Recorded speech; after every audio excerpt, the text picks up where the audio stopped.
এই যে আমাদের সানা মহারানীর এরকম বনবন করে ঘোরা দেখে তোমরা ভাবছো যে কিসের আনন্দে সানা এত ঘুরঘুর করছে সুন্দর ড্রেস পরে। সানা আজকে যাচ্ছে সানার ছোট্ট গুবলু ভাইয়ের বার্থডে পার্টিতে।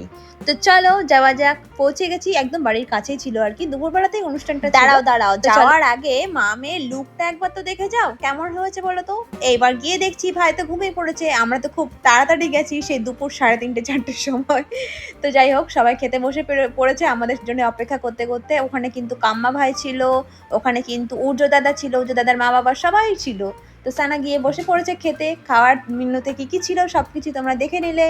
চলো এবার খাওয়া দাওয়া শেষ করে ফটোশুটের পালা। এদিকে কিন্তু সবাই মিলে এক জায়গায় হয়ে আমরা একটা গ্রুপ সেলফি তুলে নিয়েছি। তারপরে কিন্তু সানা চলে এসছে ভাইয়ের সাথে আলাপ পরিচয় করতে। সানাকে কতবার করে বলা হলো, সানা যাও একটু ভাইকে গিয়ে একটা ছোট্ট করে কিসি দিয়ে দাও। সানা তো সেই চুপ করে একদম স্ট্যাচু হয়ে রয়েছে। সানাকে আমি এগিয়ে দিচ্ছি, তাও কিন্তু সানা যাচ্ছে না।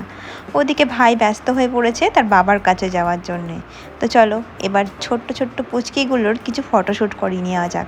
এদেরকে দিয়ে ফটোশ্যুট করানো যে কম ঝামেলার না, সেটা কিন্তু প্রত্যেকটা প্যারেন্টসরাই জানে যে বাচ্চাদেরকে দিয়ে ফটোশ্যুট করাতে কী কী এফর্টস লাগে।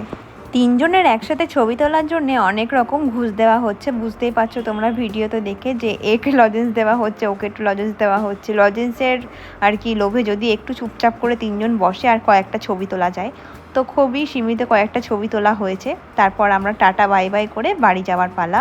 এদিকে দেখতে পাচ্ছ তো সানা কিন্তু লজেন্স খুলে খাওয়াও শুরু করে দিয়েছে। তো সানার ঋদ্ধিমান ভাইয়ের বার্থডেটা আমাদের খুব সুন্দর কাটলো, আমরা খুব এনজয় করলাম। এবার চটপট করে বাড়ি যাওয়ার পালা, কারণ সানার কিন্তু ওদিকে ঘুমের টাইম হয়ে গেছে। তো চলো বাড়ি চলে এসেছি। সানার গুবলু ভাইয়ের বার্থডে ব্লগ এই অবধি, টাটা।